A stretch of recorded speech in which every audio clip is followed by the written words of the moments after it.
Halo teman-teman, ketemu lagi dalam Slammer Inspirasi. Hari ini kita merayakan Hari Anak Nasional 2021 dengan tema Anak Terlindungi, Indonesia Maju. Nah, di sini sudah hadir nih para pembicara-pembicara kita.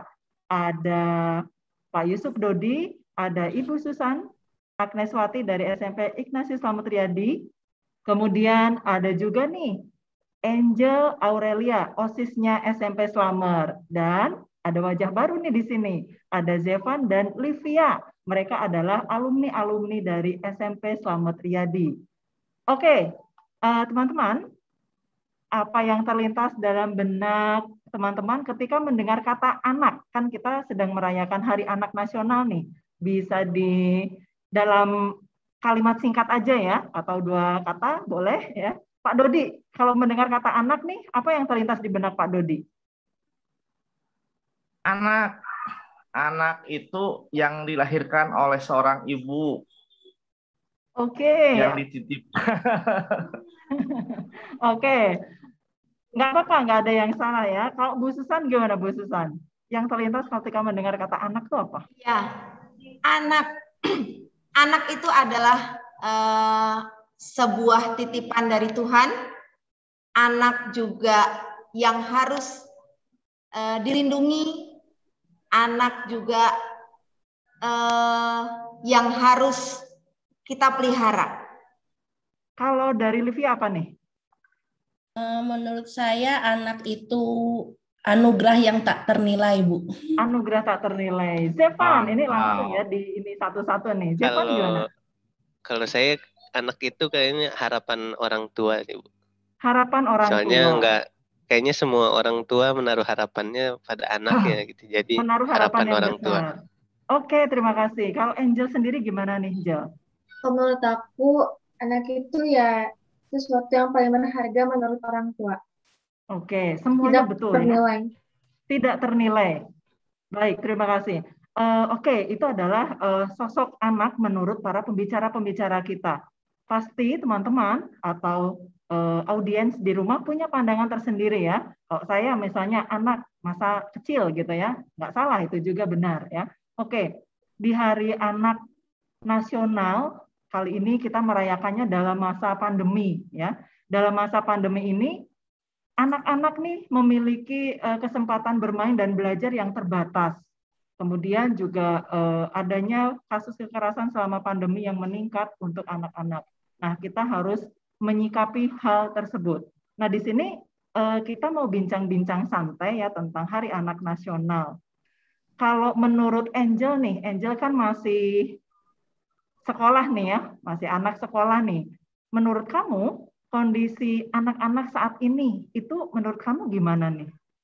Kalau menurut aku ya, dari pengetahuan aku sama teman-teman, kalau misalnya teman aku sering curhat ke aku gitu, mereka itu kalau di rumah tuh bisa dibilang mental mereka sangat kuat. Mereka sangat kuat. Mereka di rumah bukan cuma belajar doang, tapi mereka juga pernah dimarahin. Itu bisa ganggu mental mereka. Nah, tapi dimarahinnya itu mereka nggak tahu salahnya di mana. Orang tuanya tidak memberitahu apa kesalahan dia, sehingga dia tidak mengerti kesalahannya dia mana. Nah, itu mereka bisa mengulang lagi kesalahan yang sama karena tidak diberitahu apa itu salahnya mereka. Oke ya, jadi lebih ke apa? Mentalnya gitu ya, Angel ya. Mental. Oke, baik. Oke, sekarang kita mau ini ya ke Pak Dodi nih. Pak Dodi, tadi pendidikan sebagai upaya pembentukan karakter peserta didik untuk mewujudkan generasi yang adaptif dan berdaya saing. Ini menurut Pak Dodi gimana nih? Ya, terima kasih Bu Teri. Jadi pendidikan salah satu karakteristiknya dari kurikulum yang sekarang kita gunakan adalah harus dapat mengarahkan peserta didik untuk dapat memahami potensinya, memahami minatnya, memahami bakatnya, terutama dalam rangka nanti pengembangan karir, baik nanti di jenjang pendidikan tinggi maupun nanti karir di masyarakat. Nah, oleh karena itu, dalam pendidikan itu, peserta didik itu harus dipersiapkan untuk memiliki kecakapan-kecakapan yang tentunya sesuai tuntutan dari pekerjaan di abad 21 ini. Nah, misalnya, tadi kan karakternya harus ada sikapnya. Kalau di pendidikan itu harus ada sikap. Nah, sikap anak-anak itu diharapkan punya sikap, punya kemampuan untuk menjadi pemimpin, untuk menjadi leadership, ya, untuk bisa di depan, punya inisiatif, ya, bisa menghasilkan berbagai macam terobosan-terobosan. Yang penting lagi nih, anak-anak itu harus punya sikap bertanggung jawab. Nah, sikap bertanggung jawab ini dalam perbuatan sebagai seorang individu, sebagai seorang pribadi, lalu bisa menghargai dan menjunjung tinggi etika dalam menjalankan kehidupan sosial di masyarakat. Oke, sekarang kita mau kenalan dulu nih sama alumni-alumni kita nih. Ada Livia Agustin. Ini Livia nih dari SMP Slamet Riyadi juga, Zevan juga ya. Boleh diceritakan sedikit aktivitasnya sekarang apa ini, Livia? Kalau saya lagi lanjut lagi kuliah di S2, Bu. Wah, mantap, mantap. S2 di mana nih? S2-nya di MBA ITB. MBA ITB, sebelumnya juga di ITB ya? ITB S1-nya juga. S1-nya jurusan apa nih? SBM, Sekolah Bisnis Manajemen. Oke, mantap sekali ya, sukses. Kalau Zevan nih gimana nih, Zevan? Kalau saya lagi skripsian sama magang juga udah setahun di kementerian, sama masih jadi asisten juga masih, Bu. Oke, sekarang kita sharing pengalaman ya. Untuk Livia dan Zevan nih. Menurut kamu nih pandangan dan permasalahan generasi masa kini itu apa sih? Boleh dijelaskan dari Zevan dulu mungkin? Oh iya, kemarin-kemarin tuh lagi sempet lihat banyak di berita dan viral juga itu, Bu, kemarin karena masalah etika seorang murid ke gurunya. Jadi kayak gurunya ngajar online gitu, karena bisa online, jadi papan tulisnya gitu dicoret-coret gitu online. Terus ada juga yang nggak menyimak, jadi emang etikanya tuh kerasa banget. Nah, dari sini ya, kayaknya ini yang harus diperbaiki pertama gitu, soalnya kalau kita banyak dengar dari nasihat gitu orang tua, hormatilah ya dan ibumu agar panjang umurmu di bumi. Jadi kuncinya kita biar sukses di bumi itu sih satu-satunya hormatilah ayah dan ibumu, baik di sekolah maupun di rumah apalagi. Jadi kalau kita menghargai semua pengorbanan mereka, ya pasti kita bakal sukses gitu. Nah, yang kedua juga daya saing. Nah, kalau yang daya saing ini saya kepikiran dari kata-kata Bu Susan dari waktu SMP.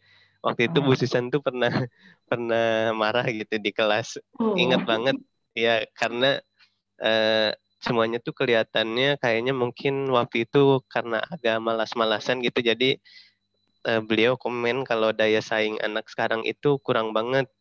Nah, itu tuh emang kebukti banget sampai sekarang. Nah, waktu itu untungnya puji Tuhan juga dari Bu Susan juga membawa saya ikut berkompetisi juga kayak di roket air gitu. Nah, itu kayak malah membuka pikiran, oh ternyata iya ya, harusnya kita emang harus bersaing, jadi yang belajar jadi yang terbaik tuh dari situ. Jadi sampai sekarang tuh malah kepikiran mau lomba, soalnya dari kecil tuh sebenarnya pengen lomba tapi nggak ada yang mengakomodir gitu. Dari orang tua aja kan nggak tahu gimana caranya orang tua membawa anaknya ikut lomba gitu, kebanyakan nggak tahu. Nah, padahal sebenarnya anak itu sendiri yang harusnya yang berperan aktif kayak gitu.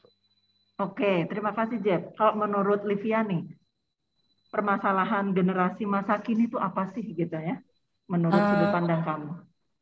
Menurut saya gini, Bu, nggak bohong lah ya, anak sekarang lebih tahu gadget dibandingkan orang tua, lebih tahu cari informasi secara cepat. Nah, sayangnya itu sekarang anak muda sekarang tuh kayak ada berita apa tuh langsung percaya aja gitu. Tanpa cek itu faktanya tuh kayak gimana. Terus kadang-kadang tuh mereka tuh kalau misalnya lihat-lihat ya di sekolah online gitu kayak mereka ya udahlah sekolah mah sekolah aja, gimana nanti masuk materinya gimana nanti. Jadi cuma dia tatap muka aja tapi nggak tahu itu isinya ngapain kayak gitu loh Bu. Terus Benar-benar. agak disayangkan juga ya kalau misalnya anak muda sekarang tuh kiblatnya itu lebih ke budaya luar, ya, misalnya K-pop. K-pop ya. K-pop kan banyak yang suka K-pop. Sebenarnya nggak apa-apa, itu sebagai acuan kita kan, kayak maksudnya supaya kita lebih semangat. Oh kita idolnya itu nih gitu. Cuman balik lagi ke diri kita sendiri gitu. Kalau kita cuman senang-senang lihat itu doang tapi nggak diterapkan dalam diri kita buat apa gitu. Mantap. Baik, tentunya ini juga terpengaruh dari pola asuh orang tua ya.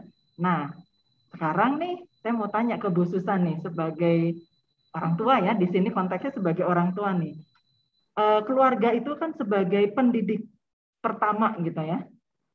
Dan utama dalam menumbuh kembangkan anak-anak. Nah, menurut Bu Susan nih, pola asuh orang tua di era yang modern ini tuh gimana Bu Susan? Oke, Bu Teri terima kasih. Pola asuh anak zaman sekarang itu memang tidak sama ya. Mungkin saya sedikit cerita aja. Jadi pada saya ini adalah ayah saya itu Auri. Ayah saya itu Auri, didikannya keras. Ibu saya adalah seorang guru dan seorang pendidik. Nah, ayah saya itu sama sekali istilahnya tidak pernah mendidik kami itu dengan penuh belayan, enggak. Jadi artinya anak zaman dulu saya dilahirkan itu tidak sama tentunya konsep yang akan saya berikan kepada anak-anak saya. Saya membandingkannya anak saya yang pertama kedua itu tidak beda jauh. Dengan anak saya yang terakhir, beda selisihnya 14 tahun dengan anak yang kedua. Pada saat saya mendidik keras, itu ternyata saya tidak bisa masuk. Nah, akhirnya saya balik. Saya tarik ulur, saya ajak dia bicara, apalagi sekarang anak ini sudah kelas 6. Audi itu sudah kelas 6.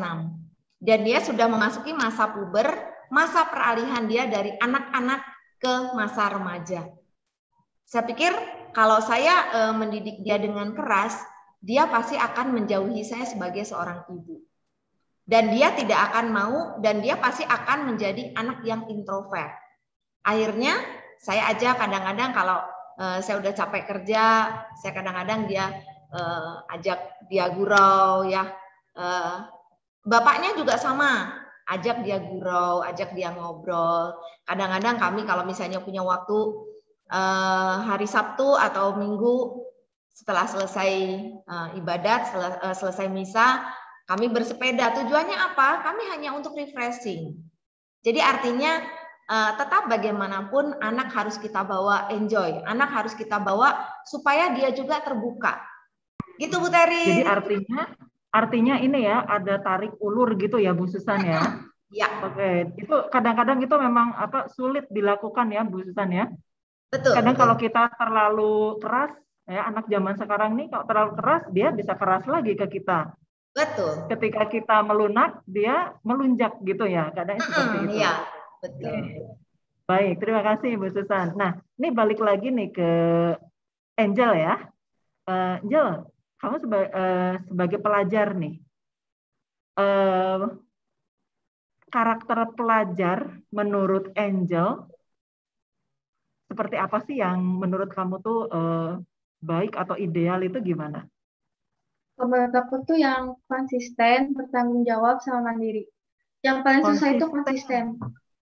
Oke, konsisten. Yang paling bener. susah konsisten. Yang paling susah konsisten, betul. Kenapa nih paling susah menurut kamu, Angel? Jadi konsisten itu menurut aku banyak apanya ya? Banyak hambatannya buat kita bisa jadi konsisten. banyak hambatannya untuk jadi Iya. konsisten ya. Banyak Apalagi godaan kalau juga gitu. iya, kalau misalnya remaja itu kan sangat gampang buat tergoda. Jadi susah buat konsisten. Susah buat konsisten ya. Contohnya misal jam sekian saya harus ngerjain apa, tapi kok ada Lee Min Ho cakep, jadi aku mau nonton drakor ini dulu deh gitu ya. Jadi Ya misal sebulan ini gitu ya. mau konsisten buat belajar IPA selama 1 bulan ini. Tapi kita mikirnya tuh, misal dari pertengahan itu kita mikirnya nanti aja lah buat bulan selanjutnya ganti hari. Nah, dari ganti hari itu kita udah mikir bakal selanjutnya juga bisa diganti hari berarti. Nah, itu kan jadi menghambat lagi. Menghambat lagi. Nah, itu tantangan ya, tantangan apa? Iya. Generasi saat ini itu adalah ya kekonsistenan salah satunya. Tema Hari Anak Nasional adalah Anak Terlindungi, Indonesia Maju. Nah, terlindungi di sini tuh seperti apa nih menurut teman-teman semua nih? Apakah hanya terlindungi dari kebutuhan sehari-hari atau ada hal lain? Gitu ya. Misalnya pendidikan masa depan atau yang lain gitu ya. Terlindungi dari apa nih gitu ya. Oke. Bisa dimulai dari Angel, silahkan Angel. Ya menurut aku bukan cuma anak buat dilindungi doang, tapi anak itu harus dididik. Banyak orang tua yang melindungi, dan itu mungkin semua orang tua pasti ngelindungin anak. Tapi buat mendidik anak itu jarang sih. Oke, baik. Jadi dalam hal mendidik juga ya. Oke, kalau menurut Livia gimana nih? Terlindungi dari apa sih gitu? Kalau menurut saya terlindungi dari pendidikan masa depan ya.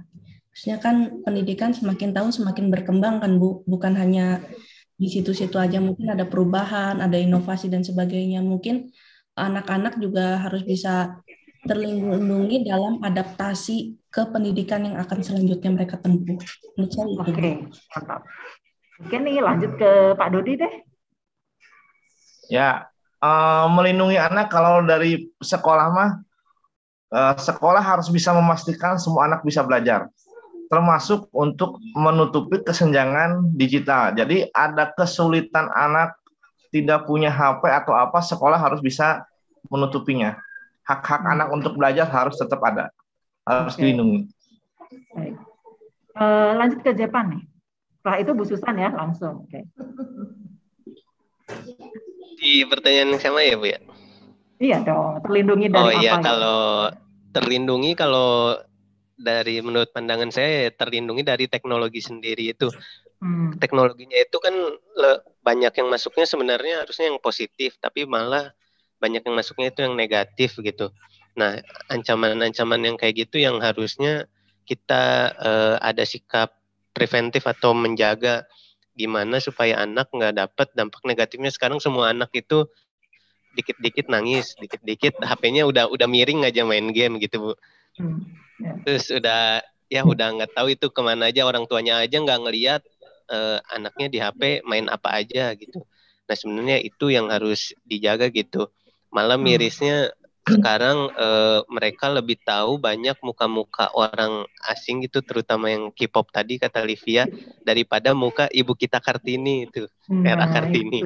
Nah kebanyakan dikasih fotonya, ini siapa, nama pahlawannya nggak tahu. Dulu kan setiap buka buku IPS ada foto-fotonya gitu, jadi kita tahu oh ini mukanya ini. Bahkan wakil presiden pun gitu pada nggak tahu, walaupun presidennya tahu tapi wakilnya aja dikasih fotonya pada nggak tahu gitu. Kenapa nggak anaknya itu bukan mereka belajarnya di HP ya, kenapa mereka bisa nggak tahu kayak gitu. Jadi apanya yang salah, nah itu yang harus diperbaiki, paling kayak gitu. Oke, mantap banget ya. Jevan ini bijaksana banget ya, suka banget. Oke, Bu Susan, oke. Ya, Bu Terry, untuk jawaban dari Jevan, kalau saya bilang luar biasa ya. Jevan, Livia ini ya, mereka ini adalah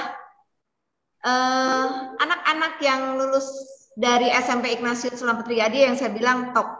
Ya, jadi artinya gini, mungkin seperti apa yang dialami oleh Angel juga sama, bahwa pendidikan zaman sekarang bagaimana orang tua melindungi.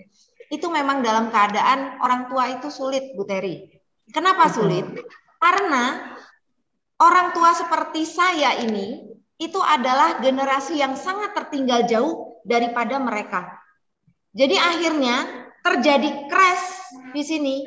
Crashnya adalah orang tua tidak paham dengan gadgetnya, sementara anak sangat paham dengan gadgetnya. Akhirnya terjadilah hal yang miskomunikasi. Nah, inilah yang harusnya kita waspadai, dan apa yang dikatakan Jevan tadi betul sekali, bahwa sesuatu hal di mana orang tua itu sangat tidak paham anak tuh sedang ngapain sih gitu ya. Kita itu justru harusnya tahu. Nah, artinya kenapa? Maka harusnya orang tua itu alangkah baiknya mengajak mereka itu adalah istilahnya family time. Jadi apa artinya family time itu? Itulah hal di mana mungkin tidak harus dalam satu hari full, mereka tidak ya, karena pasti mereka juga jengah ya dengan orang tua, ngomongnya kolot banget gitu ya. Cuman kalau mereka ada family time cukup 1 jam saja, mereka nonton bersama. Saya kadang-kadang gini Bu Teri, kenapa kalau saya sudah jam 6 sore saya selalu duduk bareng? Saya ajak anak-anak itu duduk. Untuk nonton apa? Sederhana. Cuma nonton on the spot. Sambil makan bareng. Kayaknya di situ ada sesuatu hal yang saya kadang-kadang saya tidak mau menghilangkan family time ini. Begitu Bu Teri. Oke, mantap banget Bu Susan ya. Jadi memang di tengah pandemi ini ya, kesibukan orang tua juga semakin bertambah juga, dan memang tantangan orang tua juga nih semakin besar ya Bu Susan ya. Juga untuk guru-guru juga nih yang mengajar juga pasti tantangannya juga lebih banyak, dan anak-anak pun yang ikut PJJ juga punya tantangan tersendiri gitu ya, punya hal yang kompleks gitu ya, kadang nggak bisa atau mungkin belum bisa memanage waktu atau mungkin memilih mana sih yang lebih penting gitu ya. Oke, baik. Tidak terasa nih kita sudah di penghujung acara nih. Kalau gitu, saya akan minta closing statement dan harapan untuk anak Indonesia ya. Jadi semua saya minta untuk harapan untuk anak Indonesia. Oke, silakan. Bisa dimulai dari Angel ya. Silakan ya. Untuk harapan anak Indonesia sih, semoga anak-anak Indonesia bisa bersaing secara baik. Terus juga bisa etikanya diubah, pola mindset-nya juga diubah, harus lebih dewasa. Udah sih, Bu. Oke, mantap. Oke, silakan, Livia. Harapan untuk anak Indonesia, semoga bisa mencapai cita-cita apa yang mereka inginkan, tetap berusaha, jangan mudah putus asa atau ketika menghadapi rintangan, dan yang terakhir tetap teguh pada pendirian. Wih, mantap. Abang Jepan gimana Bang Jepan? Semoga anak-anak di Indonesia itu bisa berguna buat diri mereka, buat keluarga mereka, buat sesama mereka, dan buat negara mereka. Itu aja. Oke, Bu Susan, harapan untuk anak Indonesia nih Bu Susan.